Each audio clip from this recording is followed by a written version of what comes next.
Hey there.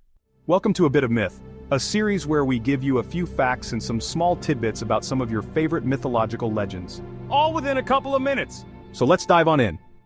Today, we're diving into the world of Greek mythology to explore one of its most titanic figures, Atlas. By the end of this video, you'll have a solid grasp of who he is, what he's known for, and a few intriguing tidbits about him. So let's get started. Atlas is a titan from Greek mythology, and his Roman counterpart is also called Atlas. Yes, they kept the name across cultures. He's best known for his role in holding up the heavens, but his story is far more layered than just that. Let's start with the basics. Atlas was one of the Titans, the primordial beings who ruled before the Olympian gods. He was famously condemned to hold up the sky for eternity as a punishment from Zeus after the Titans lost the Titanomachy, the great war between the Titans and the Olympians. Atlas is often depicted carrying a celestial sphere or globe on his shoulders, symbolizing his burden of supporting the sky and heavens. This image has become iconic and has led to the often common misconception that Atlas was forced to hold up the earth itself.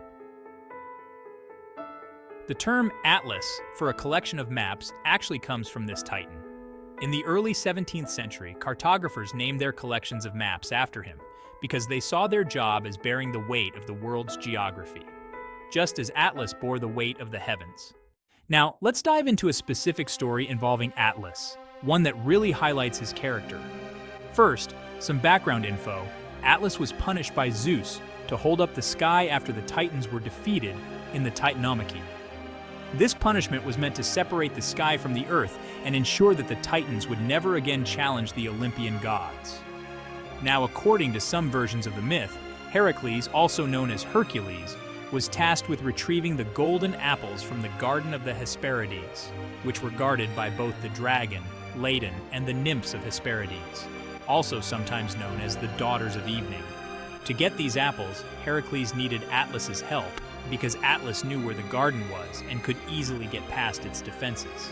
In exchange for helping, Heracles agreed to temporarily take the heavens off Atlas's shoulders while he fetched the apples. But when Atlas returned, he decided he no longer wanted to hold the heavens and offered to deliver the golden apples in Heracles' stead. Heracles agreed, but tricked Atlas into taking the heavens back, pretending he needed a moment of respite to adjust the burden.